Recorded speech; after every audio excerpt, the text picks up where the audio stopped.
What is going on, everyone? My name's Boit, and I'm back with some more Age of Mythology. The Titans action spawning in the left side of the map in the purple color, playing as Thor. His name is Shelty. His partners today in the yellow color, playing as Uranus. His name is Fox. Rounding out the team in the teal color, playing as Loki. His name is Joe. Together they make the team DoD. Their opponents today in the red color, playing as Odin. His name is Nullus. His partners today in the green color, playing as Loki. His name is Grass. And in the blue color, playing as Thor. His name is Count Von Count. The map is Fields of Punishment, and this is the grand finals of the Phoenix Reborn 2 Championship. You win this one, and you go home with the big prize money. You lose this one, and there's nowhere else to go. You've lost. You only got second. That's just how it goes. You've come all this way. What's the thing? When I try so hard, but I don't succeed. No. These guys have played so well to get up to this point here. Huge props to DoD playing through the problems of not having their main roster against some really strong teams, managing to win those games. And obviously over here, JSS, with Count Von Count, he literally just had a kid. Congratulations to Count Von Count, and yeah, he's still pulling Age of Mythology games out and playing at a ridiculously high level. That's how it goes. It's a $1,000 prize pool for those of you who don't know. This is, I think, the largest prize pool for a team game tournament, maybe ever. I'm not 100% sure. Maybe someone can correct me on that. I don't know. Anyways, we'll see how this game's going to go. We do see the JSS here. JSS here have got all Norse. All Norse on this map. The map is Fields of Punishment. What is interesting about this one is that sometimes you get these, I don't know if I can spot any, they might already be dead. You get these like walking berry bushes that harass you. They've got basically no damage, but yes, they're around on the map causing some annoyances, I think, unless maybe this didn't spawn with it. I don't know. I haven't noticed any yet, but that's all that's really different about it. It's a very open map. It's a very high hunt map. It's super good for your Norse gods. Now, if you know that it's good for your Norse gods, you could... I'm going to keep saying this because I honestly believe that thus far, there's not been a whole lot of teams that have really taken advantage of early game tributing. I think it's really strong. And... yeah, if you know that your opponent's going to go all Norse, you can definitely take some sort of advantages in it here. One thing here that DoD can do in this game is with the super early game economy of the Uranus here, they can supercharge one of the Norse gods here, like for example the Loki, supercharge the Loki by sending a whole bunch of resources over to Loki in like the mid game. It could be a really good way to play to like boost that Loki player into the stratosphere and make him impossible to slow down. But we'll see how things are going to go because DoD, especially Joe here, he's not really known for his Norse. Yes, he can play a fairly strong Norse, but he's not really known for it. He's the Egyptian player. And same here with Fox. Not known for the Uranus, he is the Egyptian player. I'm not sure what gods were banned. I would assume that Ra was banned in this one, otherwise Fox would be on it. But he's not, and we'll see how things are going to go.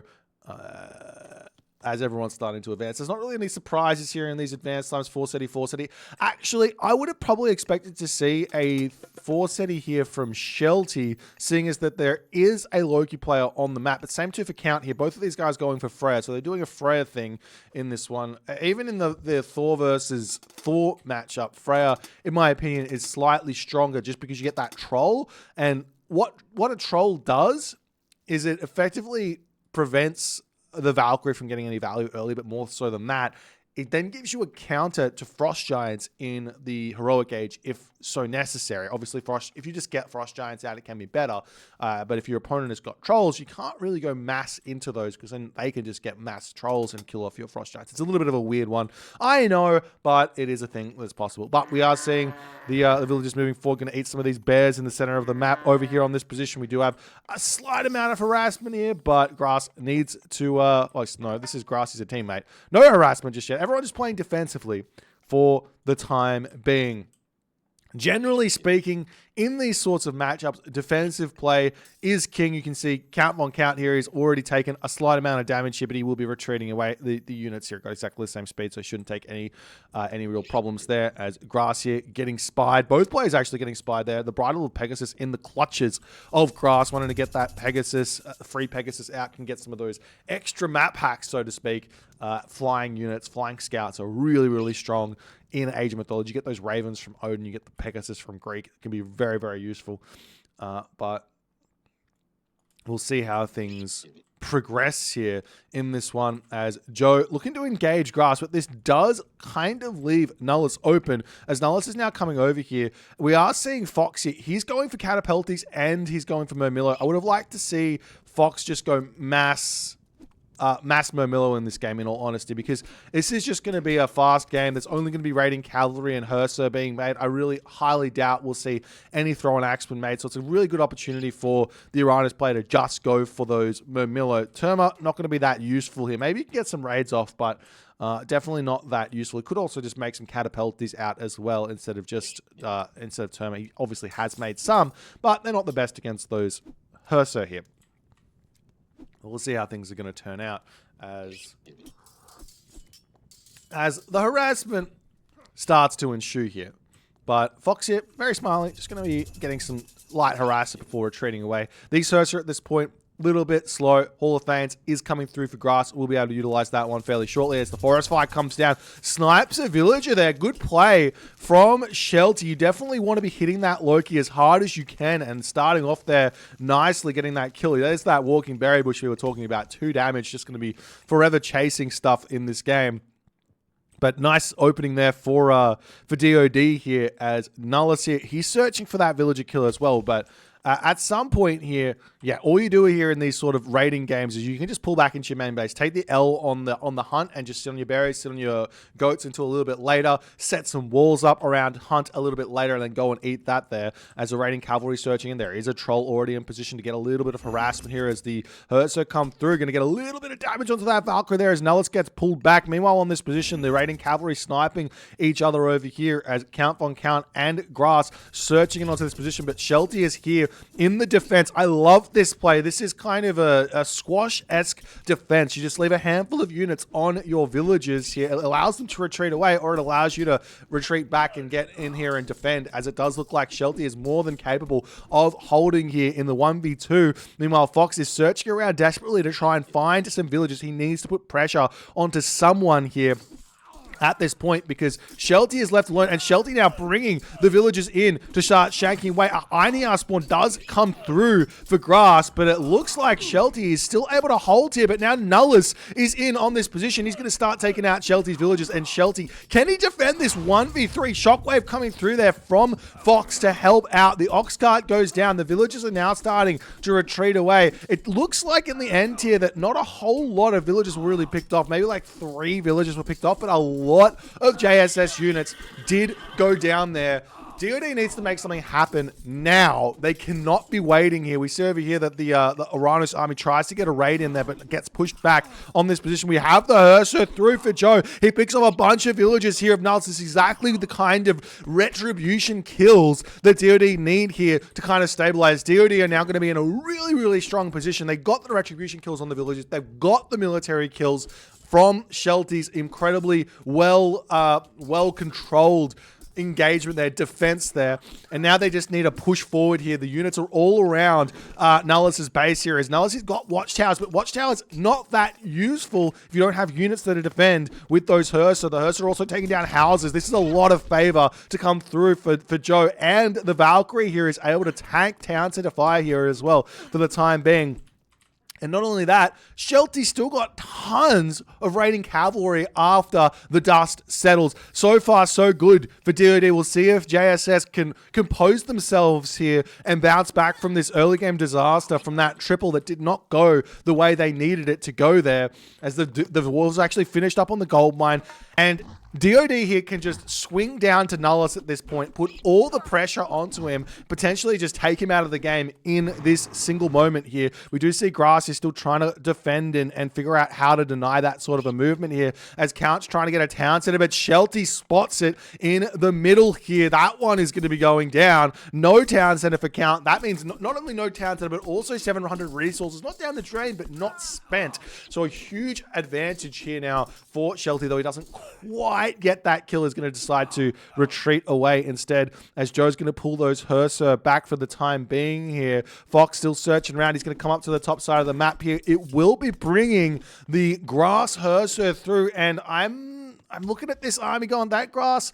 Those Grass Hearser are looking a little bit too strong, and DoD does decide to say, you know what, at this point, we are going to go elsewhere for the time being. We're not going to engage on that one, finding a different sort of advantage. If you can link up with Joe and get those Grass Hearser involved, then I'm pretty sure that Shelty's going to be a little bit happy about that one, as the wall's coming up, but they're a little bit too slow on this position here, as the Dwarves here going to be retreating back. Nice movement there. You got to just do a little bit of a ring around the rosy, so to speak, to prevent any sort of straggler Dwarves from getting taken out. But Shelty, he kind of knows where he's going. Grass here, the villagers not really noticing that those are there, but I think he's got his eyes on this gold mine over here as well, as Nullus here is coming in onto this position, onto this spot here. We do see another forest fire getting dropped down, as the medium infantry of Fox comes through and slices through that. Joe's going Bragi. Thea coming through as well.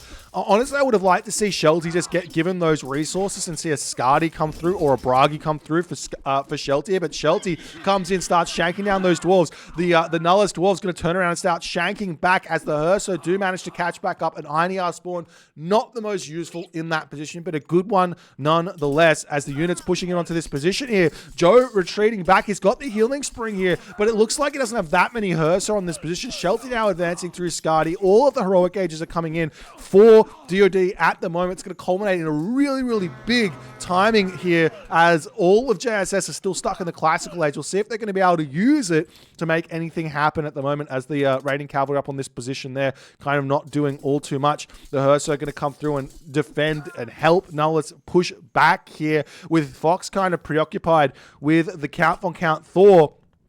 Fox needs to come down here and start supporting. Otherwise, Shelty, I don't think Shelty's going to be enough here with those handful of raiding cavalry. He does have that healing spring that he can jump onto here with the Valkyrie to heal up those units. Could be a big way to go on that one there as well, as the raiding cavalry retreat back here. We'll see how things are going to go with DoD, as they've got all of those upgrades. We are seeing Grass able to get to the Bragi, to the heroic age for the time being. We'll see if that's going to be enough, as heavy infantry just about to pop for Fox. That's going to be absolutely huge. And we do see Joe. He is not waiting around for any Skadis to come through. He's going straight for the jugular, going to take down this town center with that flaming weapons. He's also got the Raiders on the back, but Bragi, it's almost through here. It's not going to matter though, because the town center is going to fall down, and then the Hearser are going to be forcing the fight here. Joe's going to be more than happy to take this fight underneath Watchtower fire, because he's got the Hearser boost from the heroic age as well as flaming weapons. And Grass notices this. He's going to try and pull back his Hearser, waiting for his own flaming weapons here. Crenulation's coming through for Fox to try and defend in his own main base here, as Nullus just runs through these. Units aren't anywhere to be seen.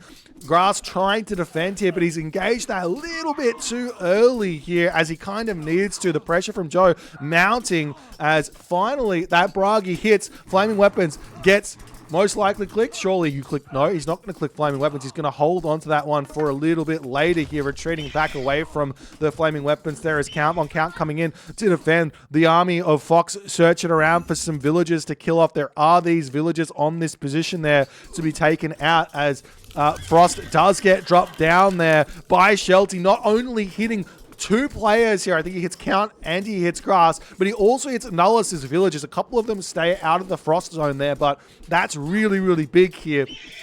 for DoD, and I think that's why Grass wasn't clicking that flaming weapons himself, but it doesn't matter because his units are going to be so stuck here. The Dwarves getting chased away by Fox. Fox is just on the raiding path. He's getting himself his own second town center. Shelty's already got his own second town center as well to boot here.